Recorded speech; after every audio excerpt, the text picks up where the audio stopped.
Assalamualaikum warahmatullahi wabarakatuh. Alhamdulillah nahmaduhu wa nasta'inu wa nastaghfiruh wa na'udzu billahi min sururi anfusina wa min sayyiati a'malina. May yahdihillahu fala mudilla lahu wa may yudlilhu fala hadiya lahu. Asyhadu an la ilaha illallah wahdahu la syarika lahu wa asyhadu anna Muhammadan abduhu wa rasuluh. Allahumma salli wa sallim ala sayyidina wa nabiyyina Muhammad wa ala alihi wa sahbihi ajma'in. Amma ba'd. Alhamdulillah, bersyukur kita kepada Allah Subhanahu wa taala kerana dengan izinnya dan juga dengan limpah kurnianya, maka alhamdulillah sekali lagi kita dapat bertemu dalam siri-siri tazkirah online. Kita seperti biasa membincangkan ilmu-ilmu berkenaan agama Islam. Moga-moga apa yang akan disampaikan nanti dapat memberi manfaat terutama sekali pada diri saya sendiri dan juga kepada penonton yang menonton rancangan ini, insya-Allah. Pada kali ini sekali lagi kita akan membincangkan tentang sujud, ya, tentang sujud, iaitu sujud syahwi, ya, sujud sahwi. Berapa siri yang lepas kita telah membincangkan tentang persoalan sujud ini, iaitu yang pertama sujud syukur. Alhamdulillah kita telah bincangkan walaupun secara ringkas. Yang kedua sujud tilawah ataupun sujud sejadah, dan yang ketiga pada kali ini adalah sujud syahwi. Kerana sujud sahwi ini, tuan-tuan, para penonton sekalian, dia ada kaitan, ya, dengan persoalan ibadah sembahyang kita, ya, dia ada kaitan dengan persoalan ibadah sembahyang kita ataupun solat kita.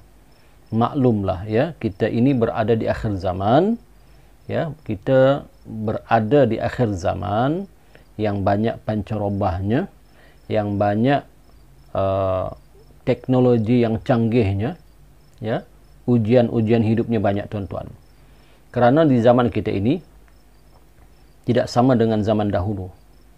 Maksud saya itu adalah perbezaan dari segi kemudahan ataupun dari segi kemajuan hidup, ya. Zaman kita sekarang ada yang dikatakan satelit, ada yang dikatakan internet, ya, video, kamera dan sebagainya. Di zaman dahulu, ya, maksud saya di zaman para sahabat Nabi Muhammad SAW, tidak ada yang dikatakan telefon, tidak ada yang dikatakan TV, tidak ada yang dikatakan internet, apalagi satelit yang menghubungkan manusia walaupun dari jarak jauh dapat melihat wajah masing-masing dengan kecanggihan yang ada di zaman kita ini.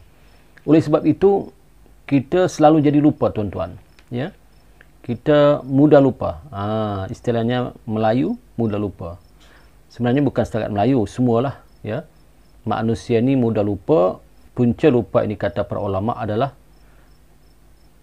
ingatan kita lemah dan hati kita telah gelap disebabkan beberapa faktor lah, ya, disebabkan beberapa faktor. Di antaranya adalah makanan yang kita makan, ya, bermacam-macam jenis makanan sekarang ni, ya, bermacam-macam jenis makanan, hidangan yang kita makan. Kemudian akal kita pula dihidangkan dengan bermacam-macam tontonan, ya, filem-filem, ya, macam-macam jenis, menyebabkan kita mudah lupa. Kita yang lemah ini, yang kurang iman ini, termasuk saya, mudah lupa, terutama bab-bab sembahyang. Maka sebab itulah Islam telah mengajar kita di dalam persoalan fiqh, persoalan solat ini ada yang dikatakan sujud sahwi, ada yang dikatakan sujud sahwi, ya. Jadi apakah arti sujud sahwi itu? Kita baca di dalam kitab.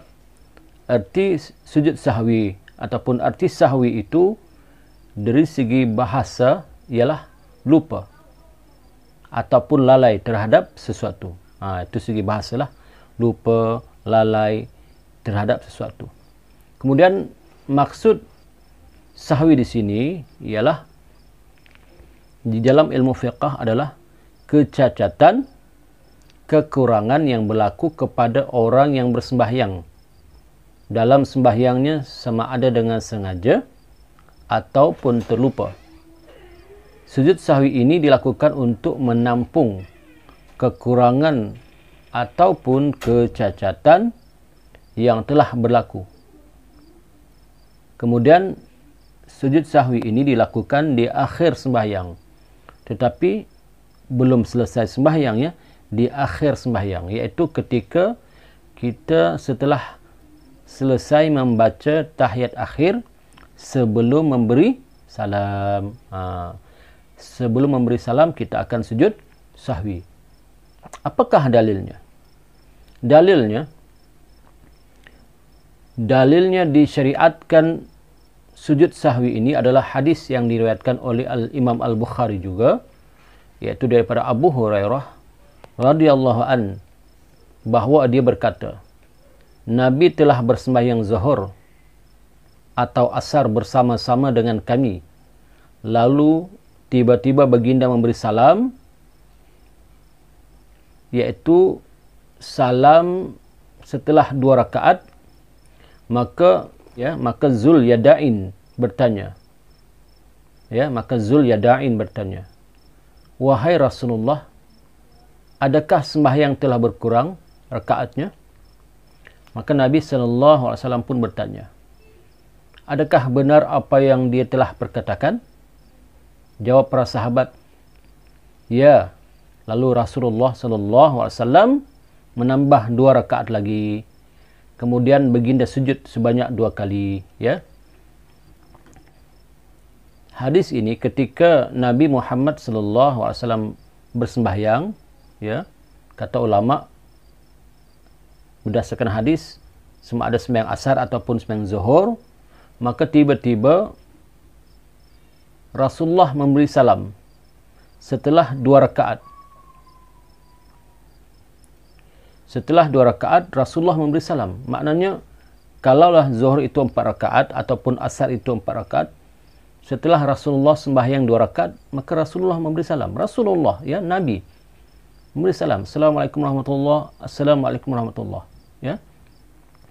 Maka dalam banyak-banyak sahabat, sebab Rasulullah ni kebiasaannya jika dia menjadi imam salat ataupun imam sembahyang, maka Rasulullah ditemani oleh sahabat-sahabat. Di antaranya sahabat-sahabat yang besar seperti Sayyidina Abu Bakar As-Siddiq, Sayyidina Umar Al-Faruq, Sayyidina Utsman, Sayyidina Ali, dan sahabat-sahabat besar yang lain. Tetapi ketika berlaku begitu, baru 2 rakaat solat zuhur atau asar, kata ulama, maka tiba-tiba Rasulullah memberi salam. Jadi dalam banyak-banyak sahabat ni ada sahabat yang bernama Zul Yadain, memberanikan diri, bertanya. Kerana sahabat-sahabat yang lain bukan maknanya takut bertanya, tapi bimbang ada wahyu yang turun. Karena Nabi Rasulullah, mungkin kemungkinan ada wahyu yang turun menyebabkan sembahyang daripada 4 rakaat menjadi 2 rakaat. Maka seorang sahabat bernama Zul Yadain bertanya. Zul Yadain adalah seorang sahabat yang sering kita dengar ketika kita membicarakan masalah lupa dalam salat. Dia seorang lelaki dari Bani Sulaim, namanya Khirbaq. Menurut satu pendapat adalah Abdu Amr bin Nadlah Al-Khuzai. Satu pendapat lagi adalah Amr bin Abdu Wada. Laqab Zul Yadain disandangnya kerana ia mempunyai 2 tangan yang panjang dari ukuran manusia normal. Wahai Rasulullah, adakah sembahyang telah berkurang? Kata sahabat, adakah sembahyang telah berkurang rakaatnya? Maka Nabi lantas bertanya kepada sahabat kembali, apakah benar ataupun adakah benar apa yang dia telah perkatakan? Maknanya apa yang sahabat itu perkatakan? Sambil Rasulullah memandang kepada sahabatlah. Maka semua sahabat menjawab, ya Rasulullah, ya benar. Maka kemudian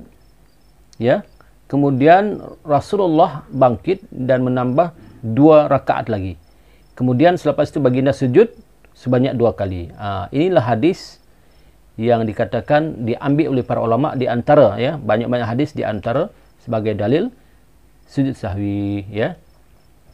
Kemudian, apakah sebab-sebab untuk menyebabkan kita sekiranya terlupa, sama ada sengaja ataupun tidak, ya?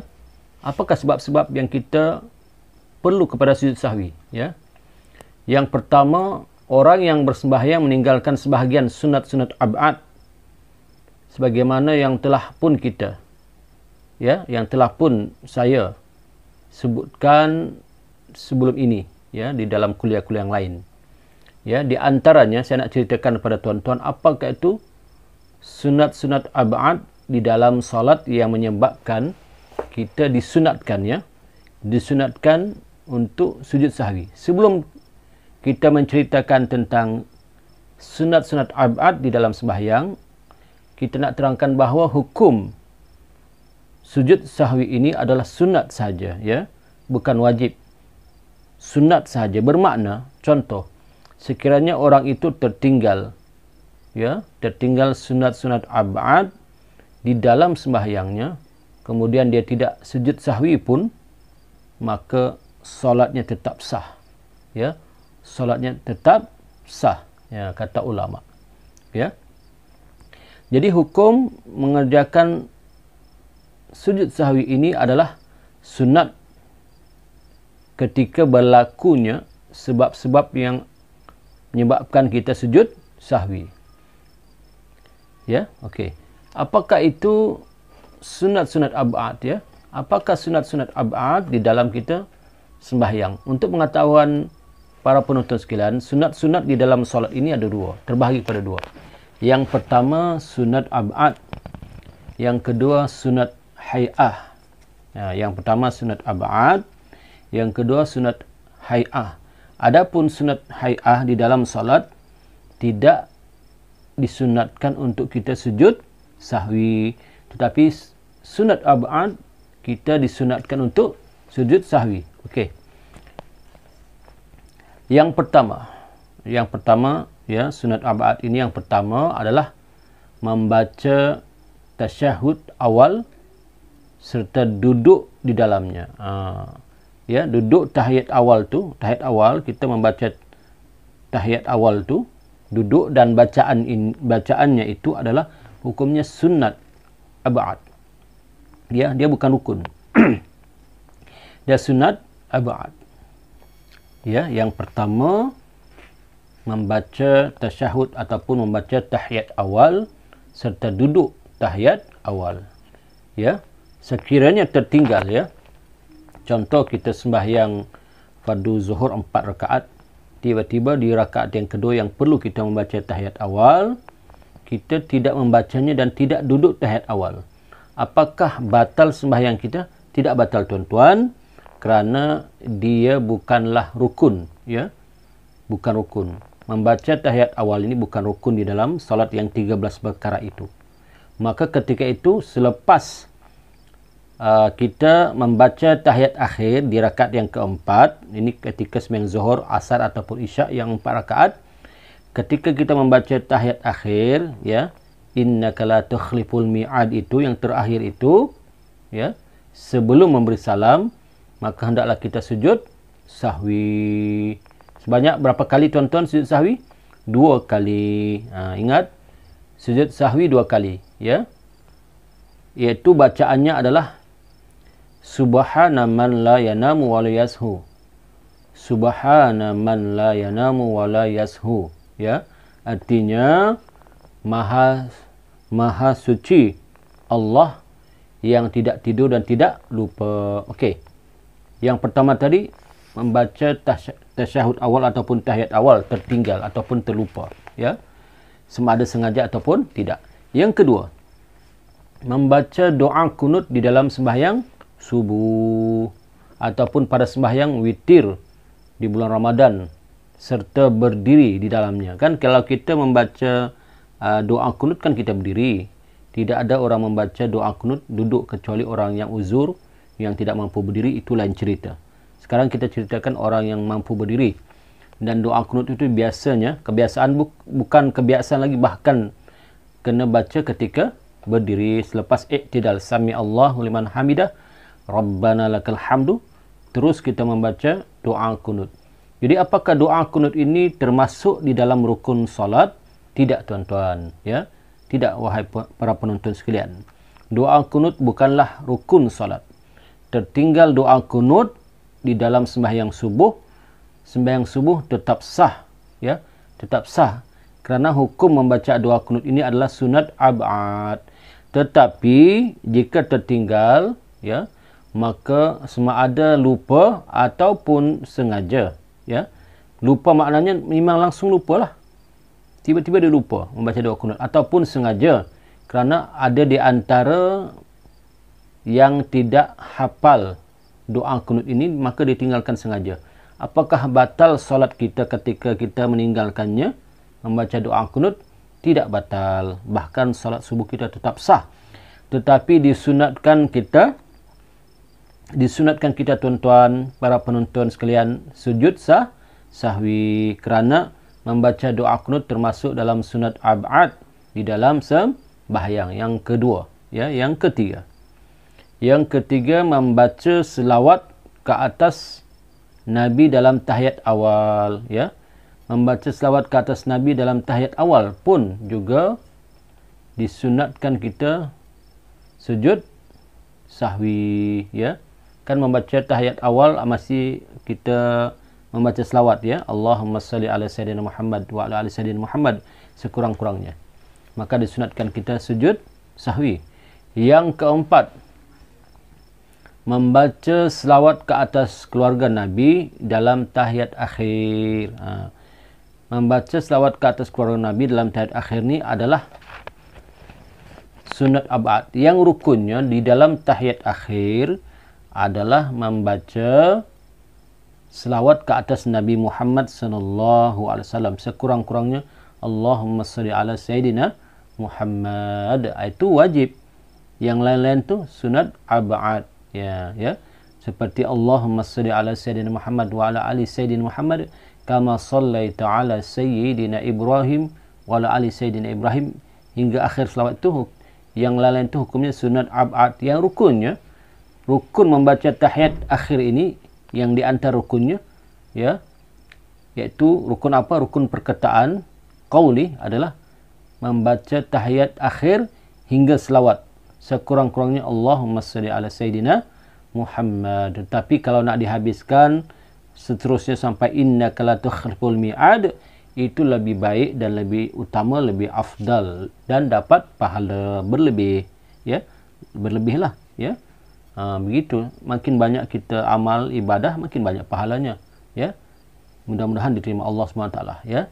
Jadi inilah 4 perkara sunat dalam sembahyang yang hukumnya sunat abad, yang disunatkan kita untuk sujud sahwi. Boleh faham insya-Allah, ya. Selain daripada itu, selain daripada tertinggal sunat-sunat ab'ad di dalam sembahyang, ada lagi perkara-perkara yang menyebabkan disunatkan kita sujud sahwi, ya. Bukan setakat tinggal perkara-perkara sunat ab'ad di dalam solat, ya. Ada lagi, ya. Iaitu apa dia? Berlaku keraguan pada bilangan rakaat yang telah dilakukan. Ini sering terjadi, dan ini yang sering banyak dilakukan oleh kita lah, termasuk saya, pengalaman kita, ya, iaitu berlaku keraguan pada bilangan rakaat yang telah dilakukan. Apakah 3 rakaat ke, 4 ke, 3 ke, 4 ke? Ya, contoh dia sembahyang sendiri di rumah, ya.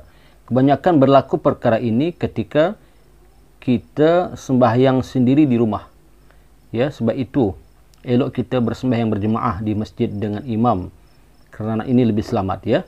Tetapi sekiranya kita berlaku begitu, keraguan, apakah sembahyangku 3 ke 4?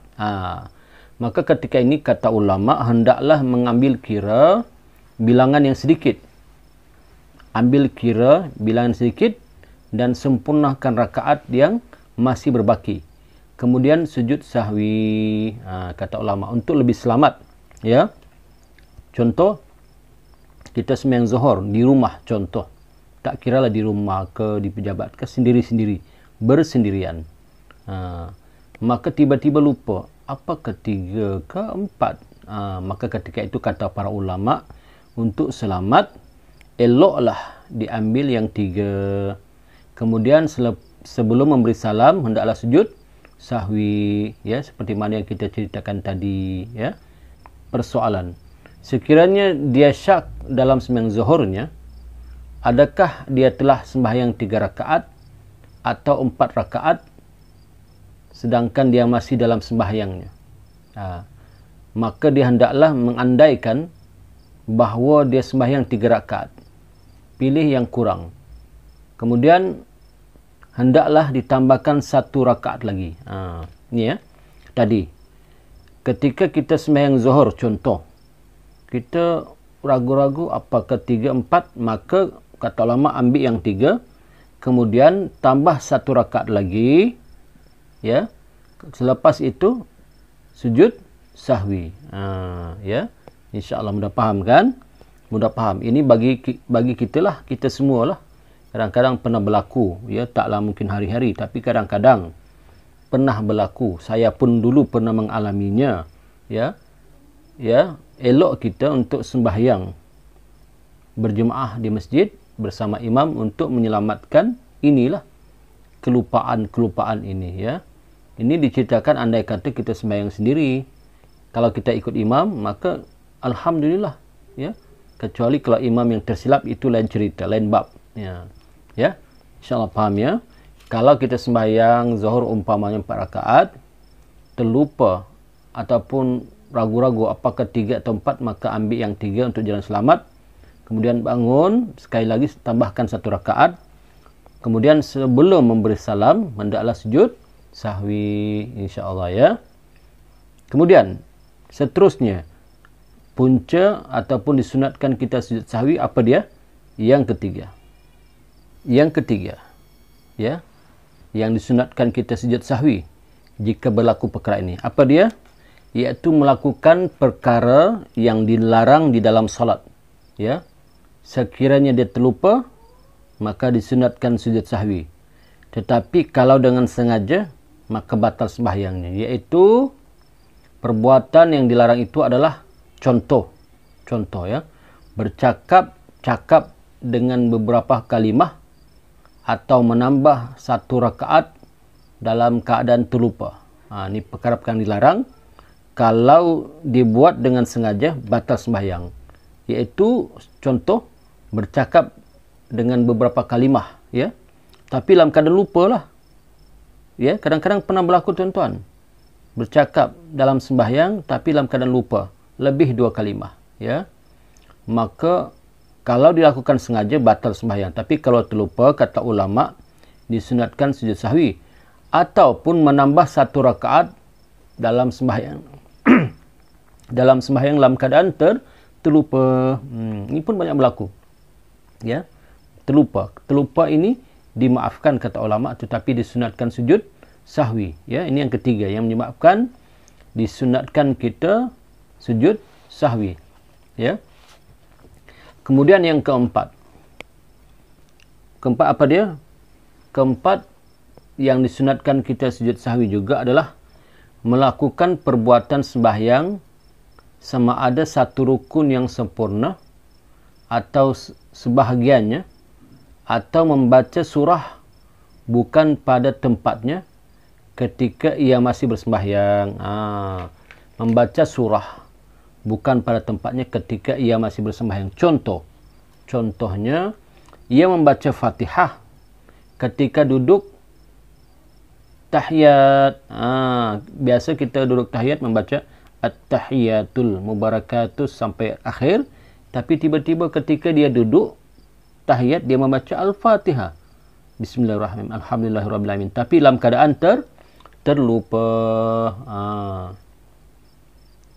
Tetapi kalau disengajakan, maka batal sembahyangnya. Paham, ya? Ataupun membaca doa kunut ketika rukuk. Rukuk. Subhana rabbil azim wa bihamdi, itu yang dia punya tasbih. Kita membaca doa kunut pula, ya. Allahumma hdini fiman hadait hingga akhir. Subhanallah. Tapi dalam keadaan lupa, kadang-kadang berlaku begitu, tuan-tuan, ya. Maka Kalau tidak sengaja, kata para ulama tidak batal solatnya, tetapi disunatkan sujud sahwi, ya. Ataupun membaca surah, ya, ketika iktidal. Iktidal itu apa dia? Sami Allahu liman hamidah, bangun daripada rukuk, itu dipanggil iktidal. Tiba-tiba dia membaca pula surah, ya. Qul huwallahu ahad. Ini ketika bangun sami Allahu liman hamidah itu, ya. Maka juga disunatkan sujud sahwi. Sujud sahwi adalah dua sujud seperti sujud-sujud yang lain. Ya, orang yang bersembahyang hendaklah berniat sujud sahwi ketika melakukannya. Ketika kita melakukan sujud sahwi, hendaklah kita berniat sujud sahwi. Tempatnya ialah di mana, kita ulang lagi, di akhir sembahyang ataupun di akhir salat sebelum memberi salam. Sekiranya dia memberi salam sebelum sujud, sama ada sengaja atau terlupa, dan tempo pemisahan antara memberi salam dan selepasnya lama, maka luputlah tuntutan sujud daripadanya. Artinya tidak perlulah lagi dia melakukan semula, ya. Contoh, kita sebenarnya berniat untuk sujud sahwi, ya, sebab kita terlupalah perkara-perkara yang menyebabkan kita sujud sahwi. Maka tiba-tiba kita teringat tapi dah lama, maka tidak perlu ulang sujud sahwi, ya. Tiba-tiba kita memberi salam, sepatutnya sebelum memberi salam kita sujud sahwi. Tiba-tiba kita memberi salam sebab mungkin kita terlupa. Inilah kita, ya, manusia, insan yang lemah, mudah terlupa. Lama pula tu. Lepas misalnya Assalamualaikum warahmatullahi, Assalamualaikum warahmatullahi, bersimbang-simbang lagi dengan kawan-kawan dan sahabat semua, lama. Ataupun berdoa selesai begitu, kemudian ya kan sujud sahwi, ya Allah, tak perlu lagi kita melakukan, kata ulama, ya.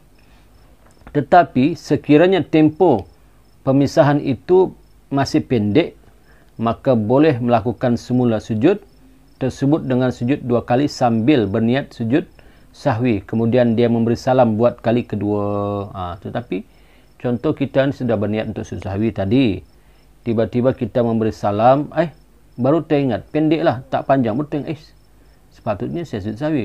Terus saja sujud sahwi, boleh, kata ulama. Boleh, ya. Yang penting masa tidak terlalu panjang, ya. Tidak terlalu panjang, ya. Bukan pula lepas kita memberi salam, kita berwirid, berzikir, lepas tu simbang-simbang dengan kawan, tiba-tiba tak boleh, ya. Kata ulama masanya pendek saja. Ingat, terus boleh sujud sahwi. Kalau nak sujud sahwi, kalau tidak pun tidak mengapa, sebab sujud sahwi ini hukumnya sunnat, ya. Yang penting jangan bertelagah, jangan bergaduh di dalam soal-soal furu'iyah, ya. Mudah-mudahan tuan-tuan para penonton sekalian faham, ya, apakah yang dimaksudkan dengan sujud sahwi. Sekiranya ada soalan, bolehlah masukkan soalan itu di ruang komen. Kemungkinan ada apa-apa perkara yang saya terlupa, ya, yang saya terlupa untuk menerangkannya, ya.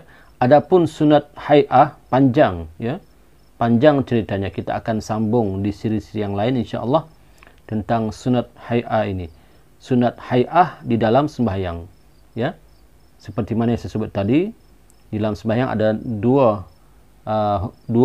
perkara sunat. Yang pertama sunat ab'ad, yang menyebabkan jika tertinggal disunatkan sujud sahwi. Yang kedua sunat hai'ah, jika tertinggal tidak perlu sujud sahwi, ya. Sekian tazkirah daripada saya. Mudah-mudahan dapat memberi manfaat, ya, terutama kepada saya dan juga kepada penonton sekalian. Yang benar itu datang daripada Allah SWT. Yang salah dan silap itu tentulah datang daripada kelemahan hawa nafsu saya sendiri. Kita sudahi dengan membaca doa tasbih kifarah dan suratul As. Bismillahirrahmanirrahim. Subhanakallahumma bihamdika asyhadu an la ilaha illa anta wa astaghfiruka wa atubu ilaik. Wal asri innal insana lafil khusr lilladzina amanu wa amilus solihat wa tawassaw bil haqq wa tawassaw bis sabr. Assalamualaikum warahmatullahi wabarakatuh. Bertemu lagi.